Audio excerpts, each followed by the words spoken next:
ክርስቶስ አምላክነ ዘመጻ ወሐመ በእንቲአነ በሕማማቲሁ ቤዘወነ። በስመ አብ ወወልድ ወመንፈስ ቅዱስ አሃዱ አምላክ። የተወደዳችሁ የእግዚአብሔር ቤተሰቦች፣ የእግዚአብሔር ልጆች በመላው ዓለም ሆናችሁ በአክሱም ጽዮን ሚዲያ በዚህ መንፈሳዊ ቻናል የምትከታተሉ እንደምን ሰነበታችሁ? እንደምን አላችሁ?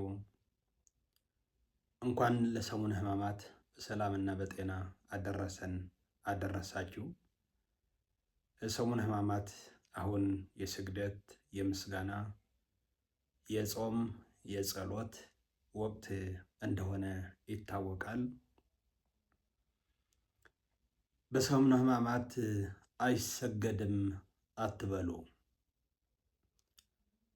የተወደዳችሁ የእግዚአብሔር ልጆች ለሁሉ እንዲዳረስ በመጀመሪያ ሳብስክራይብ ያላደረጋችሁ አክሱም ጽዮን ሚዲያ ሳብስክራይብ በማድረግ ለሌሎችም እንድታዳረሱ በማለት መልእክቴን አስተላልፋለሁ። በሰሙነ ሕማማት ማድረግ ያለብንና ማድረግ የሌለብን ምንድን ናቸው? በሰሙነ ሕማማት ማለት ጌታችን መድኃኒታችን ኢየሱስ ክርስቶስ አዳምን ለማዳን የአዳም ልጆችን ለማዳን ከሰማየ ሰማያት ወርዶ ከእናታችን ከቅድስት ድንግል ማርያም ከስጋዋ ስጋ ከነፍሷ ነፍስ ነስቶ ተወልዶ 3 ዓመት ከ3 ወር ዓለምን ዘሮ ወንጌልን አስተምሮ በቀራንዮ መስቀል ለመሰቀል በቀራንዮ መስቀል ተሰቅሎ አዳምን ለማዳን የተቀበላቸው መከራዎች በአንድ ሲጠሩ ሕማማት ተብለው ይጠራሉ። ሕማማት ከሰኞ እስከ ዓርብ ያለውን ሕማማት ተብሎ ይጠራል። ስለዚህ የጌታችን የመድኃኒታችን ኢየሱስ ክርስቶስ መከራ እያሰብን የምንጾመው የምንጸልየው የክርስቶስ መከራና ሕማማቱን እያሰብን የምንሰግደው የበረከት ሳምንት ናት ይህች ሳምንት ማለት ነው። ታዲያ በሰሙነ ሕማማት እንደሚታወቀው በደንብ ለመከታተል ያመች ዘንድ ብዙዎች በሕማማት ላይ ስግደት ይሰገዳል አይሰገድም የሚሉ ብዙዎች አሉ ማለት ነው።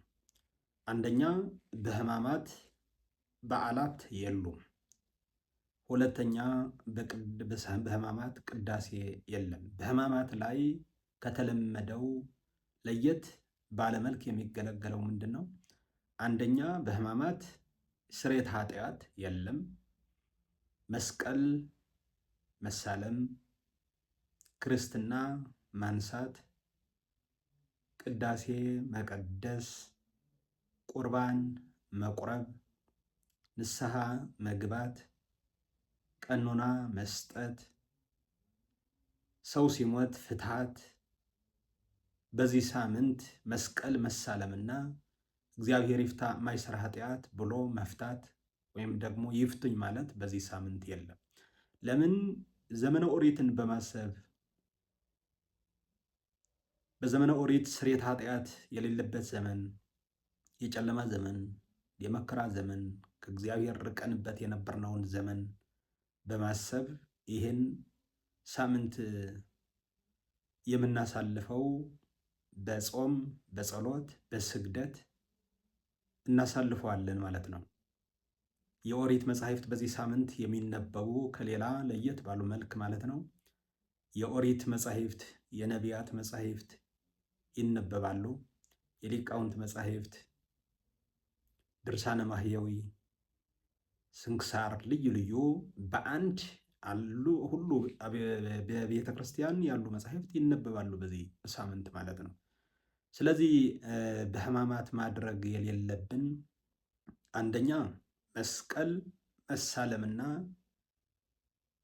ፍትሃት መፍታት ወይም ደግሞ ይፍቱኝ ማለት መስቀል መሳለም እግዚአብሔር ይፍታ የማይሰራ ኃጢአት ብሎ መፍታት ይህን የተከለከለ ነው ማለት ነው። አባቶቻችን 318 ሊቃውንት ሰርተውልናል ማለት ነው። ሌላ ቅዳሴ የለም በዚህ ሳምንት። ስብሐተ ነግህ አገልግሎት የቤተ ክርስቲያን የለም፣ ማዕጠንት የለም። ሐሙስ ብቻ ነው ማዕጠንት ያለው። በሌላ ቀን ግን ከሰኞ እስከ ዓርብ ያለውን ስብሐተ ነግህ ሁሌ የለም ከሐሙስ ውጭ ማለት ነው።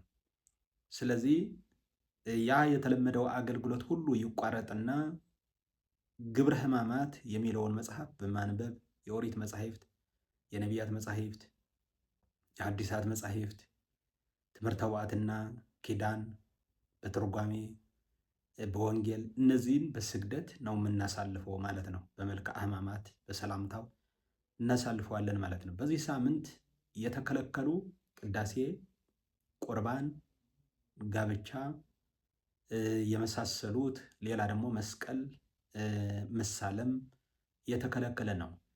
መስቀል ራሳችን መባረክ አንደኛው ነገር ስንጀምር ግን በስመ አብ ብለን እንጀምራለን ማለት ነው። በስመ አብ ወወልድ ወመንፈስ ቅዱስ አሐዱ አምላክ ብለን ራሳችን ማማተብ የተከለከለ አይደለም። የተከለከለው ምንድነው? መስቀል ተሳልሞ ይፍቱኝ ማለት የተከለከለ ነው። እግዚአብሔር ይፍታ የማይሰራ ኃጢአት ብሎ ኑዛዜ መስጠት የተከለከለ ነው። ንስሐ መግባትና ንስሐ መቀበል በዚህ ሰዓት የተከለከለ ነው። ስለዚህ ነገረ ሕማሙን እያሰብን የምናሳልፈው ወቅት ስለሆነ ማለት ነው። ስለዚህ በዚህ ሳምንት ባልና ሚስትም በአንድ አልጋ የማይተኙበት ተለያይተው ባልም ለጾምና ለጸሎት ለስግደት፣ ሚስትም ለጾምና ለጸሎት ለስግደት እንጂ ስጋዊ ፈቃድ የማይሰራበት የማይከናወንበት ሳምንት ነው። ነገረ ክርስቶስን በማሰብ ክርስቶስ ለእኔ ስትል ከሰማያ ሰማያት ወረድክ፣ ከድንግል ማርያም ተወለድክ፣ ለእኔ ስትል እኔን ለማዳን ስትል ተገረፍክ፣ ፊትህን ተጸፋ፣ ምራቅ ተተፋብህ፣ 6666 ጊዜ ተገረፍክ፣ ተቸነከርክ፣ ተሰቀልክ፣ ሁሉ መከራ ተቀበልክ እያልን እያሰብን የክርስቶስን መከራ እያሰብን ለእኛ ብሎ የከፈለውን ዋጋ ሁሉ እያሰብን በጾምና በጸሎት ተወስነን በስግደት የምንሰግድበት ሳምንት ነው ማለት ነው። ስግደቱ ጠዋት የ1 ሰዓት፣ የ3 ሰዓት፣ የ6 ሰዓት፣ የ9 ሰዓት፣ የ11 ሰዓት ከቀኑ እነዚህ ስግደቶች የማይቋረጡ ናቸው ማለት ነው። ዳዊት ይደገማል። በመቀጠል ውዳሴ ማርያም፣ ከዛ ደግሞ ግብረ ሕማማት በማንበብ እነዚህ ግብረ ሕማማትን ያዘዘውን ተከትለን ኪርያላይሶን እያልን ለካ ኃይል እያልን በስግደት የምናሳልፈው ነው ማለት ነው። ስለዚህ በሕማማት አይሰገድም፣ በሕማማት ጸበል አለ የሚሉ ሰዎች በሕማማት ጸበል የለም። በሕማማት ጸበል መጠመቅ ሆነ ሌላ የለም ማለት ነው። ምክንያቱ በመስቀል ያልተባረከ ነገር፣ ካህን ያልባረከው ነገር፣ ጸሎት ያልተደረገበትን ነገር ጸበል ተብሎ አይጠራም ማለት ነው። ሁሉ አገልግሎት የቤተ ክርስቲያን አቁማ በግብረ ሕማማት ባዘዘው መሰረት ብቻ ቤተ ክርስቲያን ትገለገላለች በዚህ ሳምንት ማለት ነው። ስለዚህ ቅዳሴ ቀረ ማለት ጸበልም ቆመ ማለት ነው። ቅዳሴ ቀረ ማለት ክርስትናም ቀረ፣ ክርስትና ማንሳት የለም በዚህ ሰዓት ማለት ነው። ዝክር ማዘከር በዚህ ሰዓት የለም ማለት ነው። ድግስ ልዩ ድግስ አድርገህ ህዝብን መጥራት በዚህ ሰዓት የለም ማለት ነው። ስለዚህ ነገረ ሕማሙን የምናስብበት ስለሆነ ማለት ነው። ስለዚህ በሕማማት ይሰገዳል አይሰገድም፣ በሕማማት በዓል አለ የለም የሚሉ ብዙ ሰዎች እንሰማለን። ዛሬ እመቤታችን ናት፣ ገብርኤል ነው፣ ሚካኤል ነው፣ አርሴማ ናት እየተባለ ተክልየ ነው፣ አቡየ ነው፣ ቅዱሳን ናቸው ተብሎ አትስገዱ የሚሉ ሰዎች አለማወቅ ወይ ደግሞ በልምድ ዝም ብሎ የመጣ ነው እንጂ አትስገዱ የሚል የከለከለ ማንም የለም። ምክንያቱ በዓላት የሕማማት ውጤት ናቸው እንጂ ሕማማት የበዓላት ውጤት አይደለም። በዓላት እያንዳንዱ ሁሉ የቅዱሳንም የምናምን ሁሉ በዓላት ብለን መከበር የጀመረው ከክርስቶስ ትንሣኤ በኋላ ነው። በድምቀት በዓላት መከበር የጀመሩ በብሉይ ኪዳን በዓላት የሚያከብሩበት የሰው ልጆች አልነበረም፣ ነፃነት አልነበረም። ስቃይና መከራ በኃጢአት ስር ወድቀን የነበርንበት ዘመን ስለሆነ ማለት ነው። ስለዚህ ነገረ ክርስቶስ ከሁሉ በላይ ስለሆነ ስለ ክርስቶስን የምናስብበት ነው እንጂ በዓል ነው ብለን ላለመስገድ ምክንያት መፈለግ አያስፈልግም። ላለመጾም ምክንያት መፈለግ አያስፈልግም። ክፉና አመንዝራ ትውልድ ምልክትን ይሻል እንደተባለው ክፉና አመንዝራነት ካልሆነ በቀር ዛሬ አይሰገድም፣ ዛሬ አይጾምም የሚል ሰው ደካማ አስተሳሰብ ያለው ስለሆነ ከዚህ ልንጠነቀቅ ይገባል ማለት ነው። ስለዚህ በሰሙነ ሕማማት በዓል አለ የለም? በዓል አለ የለም? በዓሉ ትልቁ በዓላችን ነገረ ክርስቶስን በማሰብ ሕማማት ነው ማለት ነው። ስግደት ነው፣ ጾም ነው፣ ጸሎት ነው። ወድቆ መነሳት ለእግዚአብሔርን መስዋዕት ሆነ መቅረብ ነው በዚህ ሳምንት ነው እንጂ ዛሬ በዓል ነው አይሰገድም ብሎ ሌላ የሚያውጅ ሰው አለማወቅ የሚደረግ ነው እና ሁላችሁ የምትከራከሩ በዓል ነው ይሰገዳል አይሰገድም። ለምሳሌ የ2018 ዓመተ ምህረት በዓለ ወልድ ማለት ነው እናታችን ቅድስት ድንግል ማርያም ቅዱስ ገብርኤልን ያበሰራት ክርስቶስን የጸነሰችበት መጋቢት 29 አበይት በዓላት አንዱ ነው። ግን በሕማማት በዓል ነው ተብሎ ተቀምጠን አንውልም። በሕማማት በዓላት የሉም።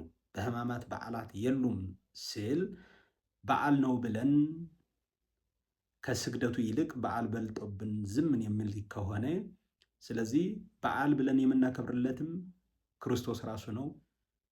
የተገረፈው መከራ የተቀበለውን ክርስቶስ ነው።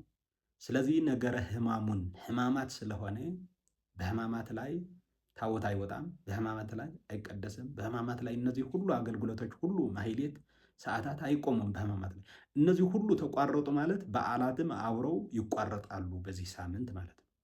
ስለዚህ ከሰኞ እስከ ዓርብ ያለውን ተደራቢ በዓል ሚካኤልም ቢሆን ገብርኤልም ቢሆን እመቤታችንም ብትሆን በዓለ ወልድም ቢሆን መድኃኔ ዓለም ቢሆን ስቅለት ላይ አብሮ መድኃኔ ዓለም መጋቢት 27 ከዋለ መጋቢት ነው ዛሬ በዓል ነው ተብሎ አንሰግድም አይባልም ማለት ነው። ለምን? ቅዳሴ ስለማይቀደስ፣ ታቦት ስለማይወጣ፣ አገልግሎት ሁሉ የተለመደ ስለማይከናወን የሕማማትና የሕማማት ብቻ አገልግሎት ስለሚከናወን በሕማማት በዓል የለም ነው። አንድ በሕማማት በዓል የለም። ሕማማት ከሰኞ እስከ ዓርብ የስግደት ወቅት ነው እንጂ የበዓል ወቅት አይደለም። ስለዚህ ያለምንም ጥርጥር ስግደት ልንሰግድ ይገባል። የእግዚአብሔር ቤተሰቦች በዓላት ብለን ሁሉ እያንዳንዱ የምናስባቸው ከሕማማት በኋላ የመጡ የሕማማት ውጤት ናቸው እንጂ ሕማማት የበዓላት ውጤት አይደለም። ስለዚህ በሕማማት በዓል የለም፣ ይሰገዳል ነው። ይሰገዳል። የሚከለከሉ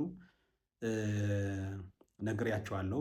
ሌላ በሕማማት የሚጸለዩና የማይጸለዩ ምንድን ነው የሚለው በሕማማት ግብረ ሕማማት በሕማማት በቤተ ክርስቲያን ላይ የሚጸለዩ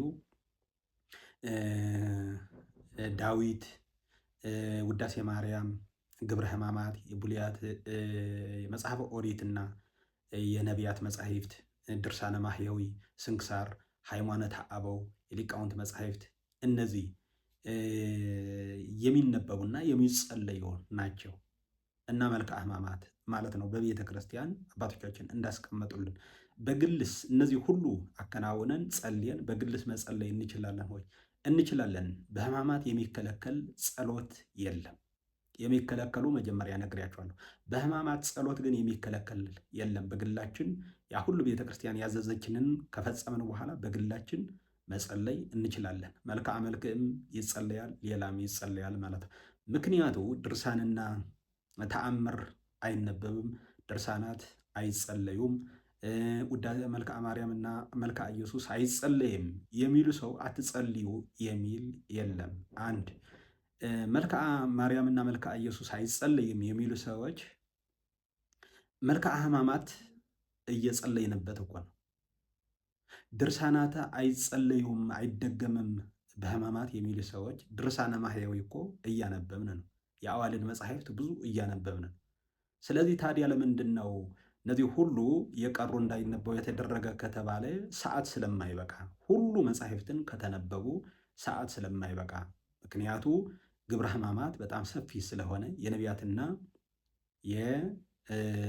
መጻሕፍተ ኦሪት የሙሴ መጻሕፍት ስለሚነበቡ ዳዊትም ስለሚደገም ውዳሴ ማርያምም ስለሚደገም ስግደትም ስላለ ሰፊ ስለሆነ አገልግሎቱ እነዚህ ሰዓት ስለማይበቃ የተቀነሱ ናቸው እንጂ ሁሉ የሚከለከል ነገር የለም በሕማማት ማለት ነው። ስለዚህ በግላችን ማንኛውም መጽሐፍ መጸለይ እንችላለን ማለት ነው።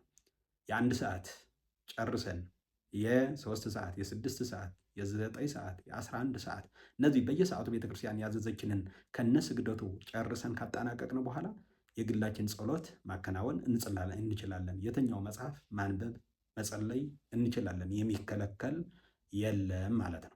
የሚከለከሉ ነግሬያቸዋለሁ። የሚከለከሉ በሕማማት ከተለመደው ውጪ ሆነው የሚከለከሉ ምንድን ነው? አንደኛ ቅዳሴ ነው። ለምን? ከስርየተ ኃጢአት የተያዘ ስለሆነ ማለት ነው።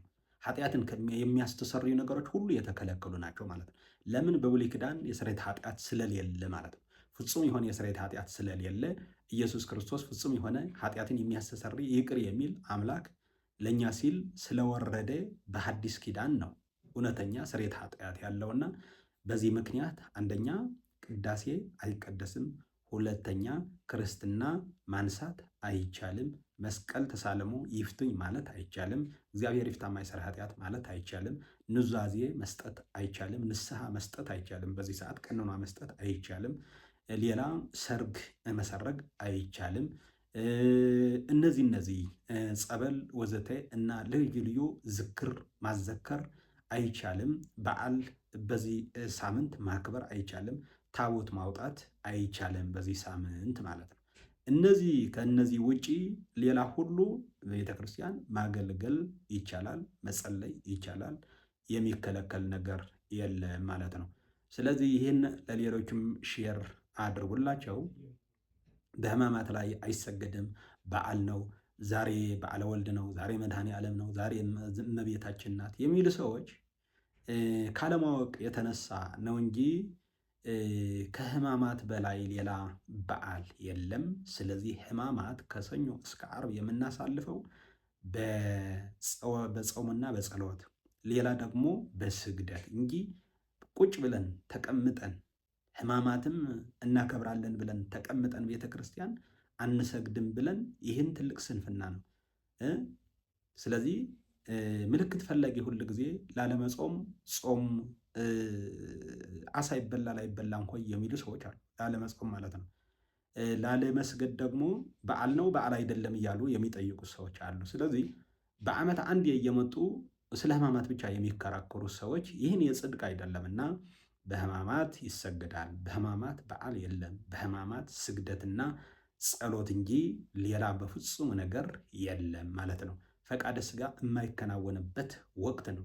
ክርክርም የአይሁድ ነው እንጂ ክርስቲያን ተከራካሪ አይደለም። ክርስቲያን የታዘዘውን የሚያደርግ ክርስቲያን የሚጾም የሚጸልይ የሚሰግድ ነውና ታዲያ ይህን ሰሙነ ሕማማት በዓሉን ሰሙነ ሕማማትን ስግደቱን ስንሰግድ የክርስቶስ መከራዎች፣ የክርስቶስ መሰቀል፣ የክርስቶስ መቸንከር፣ የክርስቶስ ጽዋዕት ወመከራን እያሰብን ለእኛ ሲል ያ ሁሉ ዋጋ ያከፈለውን መስገድ አለብን፣ መጸለይ አለብን። ስለዚህ ከዓለማዊ አስተሳሰብ ተለይተን በእውነት ፍጹም እና ንጹሕ በሆነ ጾምና ጸሎት ስግደት ልናሳልፍ ይገባል የእግዚአብሔር ቤተሰቦች። ስለዚህ በሕማማት ሰው ቢሞትም ፍትሐት የለም። ስለዚህ እሁድ ሁላችን ተፈተናል ማለት ነው። እሁድ ሁላችን ተፈተናል። ጸሎተ ሃይማኖት ስንልም እስከ ሐመ እስከሚለው ጸሎተ ሃይማኖት እንደግማለን። በሰዓት ትብገጽ ብለን በስመ አብ ፊታችን በትምህርተ መስቀል አማትበን ወይ በመስቀል ወይም ደግሞ እንደዚህ አድርገን አማትበን በስመ አብ ወወልድ ወመንፈስ ቅዱስ አሐዱ አምላክ ብለን መስገድ እንችላለን። መጀመሪያ ወደ ቤተ ክርስቲያን ስንገባ ማለት ነው። ስለዚህ በመስቀል መባረክ ወይም ደግሞ በትምህርተ መስቀል በመስቀል አምሳል ፊታችን ማማተብ የተከለከለ አይደለም። መስቀል ተሳልሞ ይፍቱኝ ማለትና እግዚአብሔር ይፍታ የማይሰራ ኃጢአት የሚለው ከስርየተ ኃጢአት የተገናኘ ነገር ግን የተከለከለ ነው እና ማዕዳችሁን ባረካችሁ መብላት ይቻላል ማለት ነው። ስለዚህ እነዚህ የተከለከሉ አይደሉም። ማንኛውም መጻሕፍት ደግሞ ማንበብና መጸለይ ይቻላል በግላችሁ ማለት ነው። ቤተ ክርስቲያን ግን እነዚህ አሁን በተለያዩ ተአምርና ድርሳናት በገዳማት በብዙ ገዳማትም ይነበባል። ታዲያ ለምንድን ነው አንዳንድ ቦታ ላይ ድርሳናትና ተአምር አይነበብም፣ አዋልድ መጻሕፍት አይነበብም የሚሉ አለማወቅ ነው እንጂ ቤተ ክርስቲያን ሰዓቱን አልበቃ ስለሚል ለሰዓቱ ተብሎ ለሰዓቱ ታሳቢ ተደርጎ የተተወ ነው እንጂ ኃጢአት ሆኖ አይደለም ማለት ነው። ኃጢአት ሆኖ አይደለም። መልክአ ማርያም መልክአ ኢየሱስ አይደገምም ነውር ነው የሚል ሰው መልክአ ሕማማት እየጸለየ መልክአ ማርያም መልክአ ኢየሱስ አይደገምም አይባልም። ስለዚህ በግላችን መጸለይ መድገም እንችላለን ማለት ነው። ድርሳናት በሕማማት አይጸለዩም የሚል ሰው ድርሳነ ማህየዊ እያነበበ ድርሳናት መከልከል አይቻልም።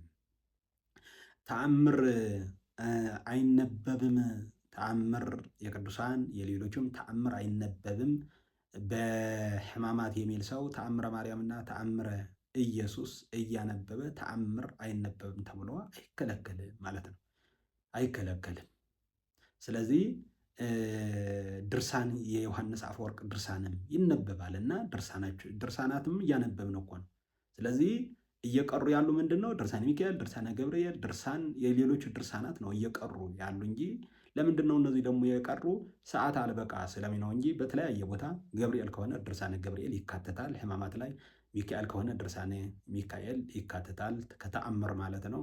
ገብረ መንፈስ ቅዱስ ከሆነ የገብረ መንፈስ ቅዱስ የቅዱሳን በየዕለቱ ይካተታል ማለት ነው። በየዕለቱ 3 ሰዓት ላይ ይካተታል በብዙ ቦታዎች ማለት ነው። ስለዚህ ቀደም ብሎ እንዲጀመር ይደረግና ሰዓቱ እንዲበቃ የቅዱሳንም እየተካተተ ይነበባል ማለት ነው። የሚከለከሉ ነገር ግን ቅድም ግልጽ አድርገነዋል ማለት ነው። የሚከለከሉ በሕማማት ማድረግ የሌለብን አንደኛ ቅዳሴ መቀደስ ነው ከሐሙስ ውጭ ማለት ነው። ሁለተኛ ክርስትና ማንሳት፣ ሶስተኛ መስቀል መሳለምና ይፍቱኝ ብሎ ወይ ደግሞ ፍትሐት ሰው ሲሞትም መፍታት ማለት ነው። ይህን የተከለከለ ነው ማለት ነው።